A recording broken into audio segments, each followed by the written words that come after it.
You know that voice in your head right now? The one that's listening to me talk? The one that's maybe judging whether this is worth your time or planning what you are going to do after this video? Have you ever stopped to ask yourself whose voice that actually is? Because here's something wild. Most people go their entire lives thinking that voice is them, their authentic self, their truth. But what if I told you that voice, the one you have been listening to your whole life, barely any of it is actually yours? I am serious. Think about it right now. When you doubt yourself, when that voice says you are not good enough, whose words are those really? When it tells you to play it safe, to not take the risk, whose fear is that? When it criticizes the way you look, the way you sound, the choices you make, where did that voice learn to talk to you like that? The truth is, most of what you call your thoughts are just reruns, recordings, borrowed beliefs, hand-me-downs from people you have known, voices from your past playing on repeat, and you have been mistaking them for you this whole time. And once you see this, once you really understand where that voice comes from, everything changes. Because you will realize you are not broken, you are not flawed, you have just been living with someone else's programming. And the moment you recognize that, you can finally start to reclaim yourself. So let us talk about how this happens, because I know what you are thinking right now. You are probably like, okay, but it feels like me. It sounds like me. How could it not be me? And I get it. It does feel that way. But stay with me. From the moment you were born, your mind started recording everything.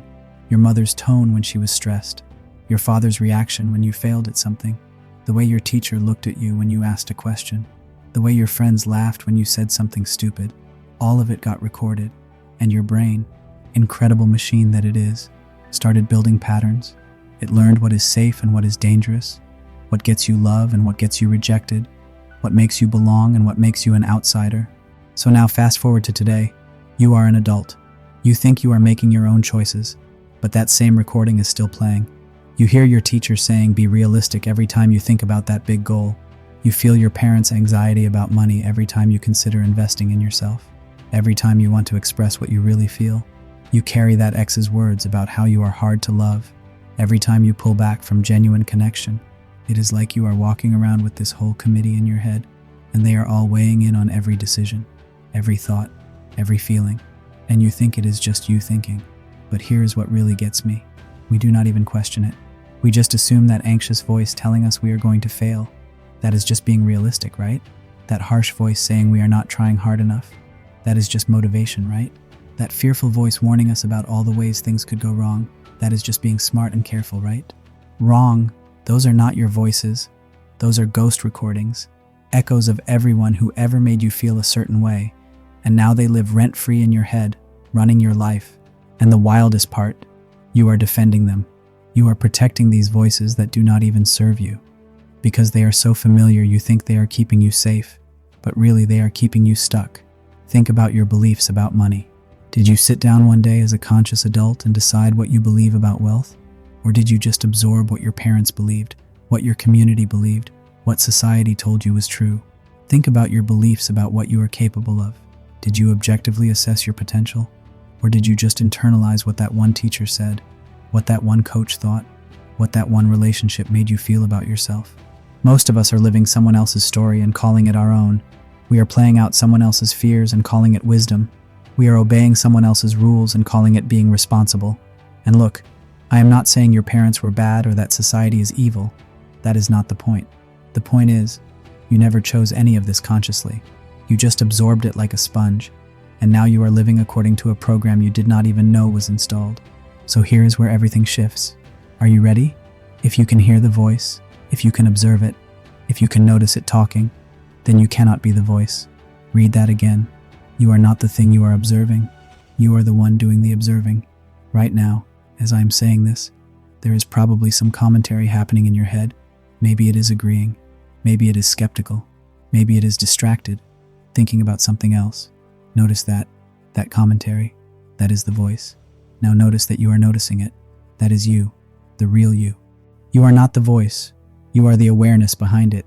You are the space in which thoughts appear and disappear. You are the consciousness that witnesses the whole show. And once you get this, I mean really get this, everything changes. Because suddenly you have a choice. You do not have to obey every thought that pops up. You do not have to believe every story your mind tells you. You do not have to be run by programming that is not even yours. Let me give you an example. Let us say you are about to do something scary, start a business, have a difficult conversation, and that voice shows up. It says, "Do not do it. You are going to fail. Everyone is going to judge you. You are not ready." Old you would hear that and think, "Oh, that is me talking. That is my intuition. That is the truth." New you, the you that understands this, hears that voice and goes, "Oh, interesting. There is fear showing up. I wonder where that came from. Whose fear is this?" See the difference? One owns you. The other you just observe. It is like, imagine you are in your house and there is a radio playing.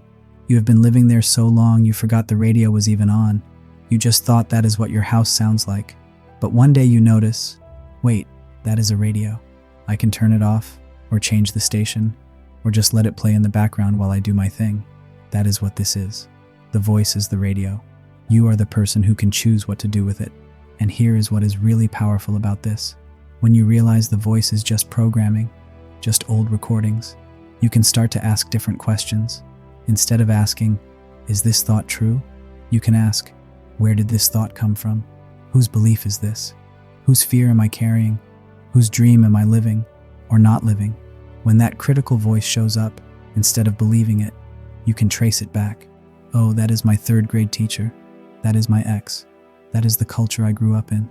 And suddenly the voice loses its power because you see it for what it is. Not truth, just conditioning. Not wisdom, just habit. Not you, just echoes. Okay, let us do this together right now. I want you to think of something you really want to do, but have not done. Something you have been putting off or avoiding. Got it? Now notice what voice shows up when you think about actually doing it. What does it say?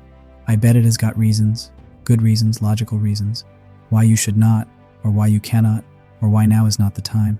Okay, now ask yourself, whose voice is that? If that voice had a face, who would it be? A parent, a teacher, a friend, an ex, or maybe even society itself.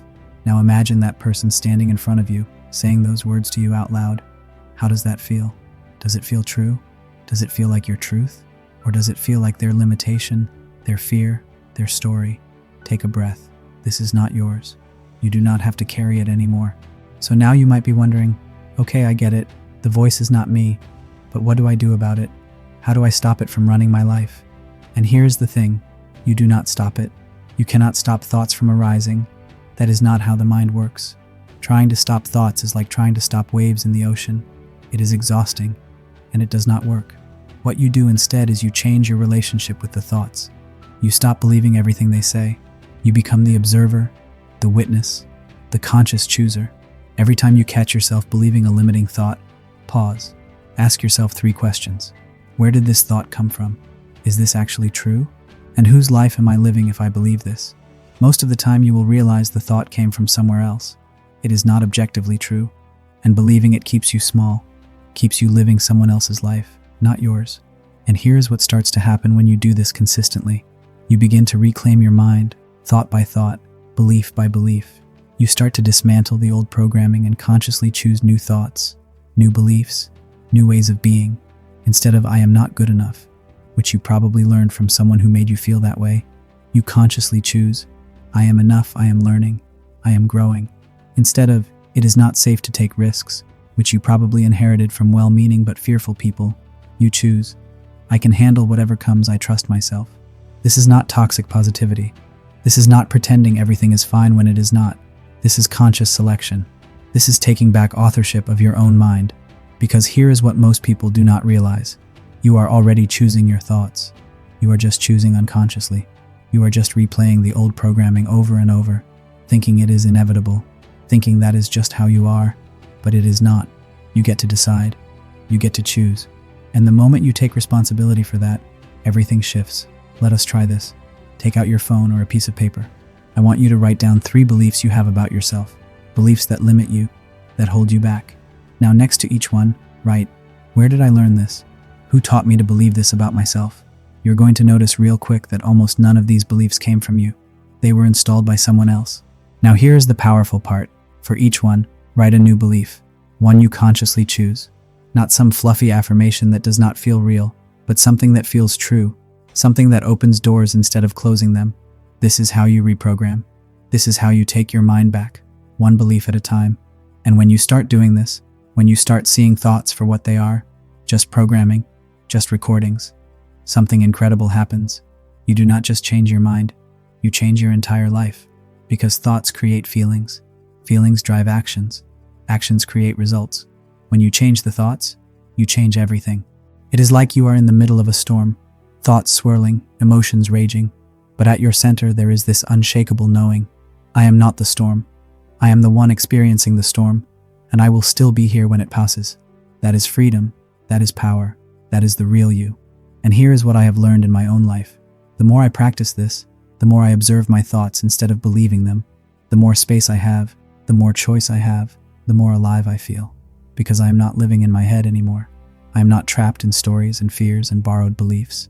I am here, present, alive, responding to life as it is, not as my programming says it should be. It is like you are in the middle of a storm, thoughts swirling, emotions raging, but at your center there is this unshakable knowing. I am not the storm. I am the one experiencing the storm, and I will still be here when it passes. That is freedom, that is power, that is the real you. And here is what I have learned in my own life. The more I practice this, the more I observe my thoughts instead of believing them, the more space I have, the more choice I have, the more alive I feel. Because I am not living in my head anymore. I am not trapped in stories and fears and borrowed beliefs. I am here, present, alive, responding to life as it is, not as my programming says it should be. Let us anchor this right now. Take a deep breath in, hold it, now let it out. Feel that. That is you. That is the real you. Not the thoughts, not the voice, just this awareness, this presence, this consciousness. Right now, in this moment, notice there is awareness happening. You are aware of these words, aware of your body, aware of whatever you are feeling. That awareness, that is you. That is what you actually are. Not the content appearing in the awareness, but the awareness itself. And nothing can touch that awareness. It is always here, always present, always free. Rest there for just a moment. This is home. This is who you really are. Let us anchor this right now. Take a deep breath in, hold it, now let it out. Feel that. That is you. That is the real you. Not the thoughts, not the voice, just this awareness, this presence, this consciousness. Right now, in this moment, notice there is awareness happening. You are aware of these words, aware of your body, aware of whatever you are feeling. That awareness, that is you. That is what you actually are. Not the content appearing in the awareness, but the awareness itself. And nothing can touch that awareness.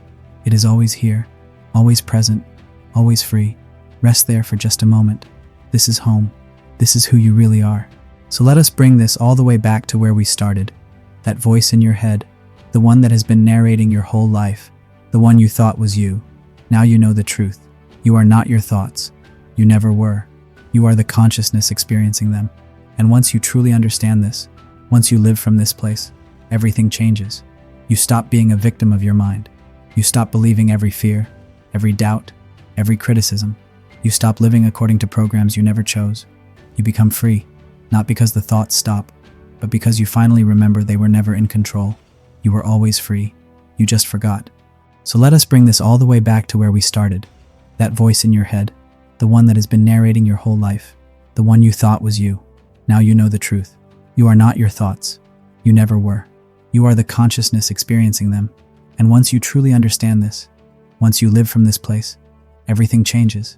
You stop being a victim of your mind. You stop believing every fear, every doubt, every criticism. You stop living according to programs you never chose. You become free, not because the thoughts stop, but because you finally remember they were never in control. You were always free. You just forgot. So what now? What do you do with this? You practice. You catch yourself believing the voice and you ask, whose voice is this? You notice limiting beliefs and you trace them back.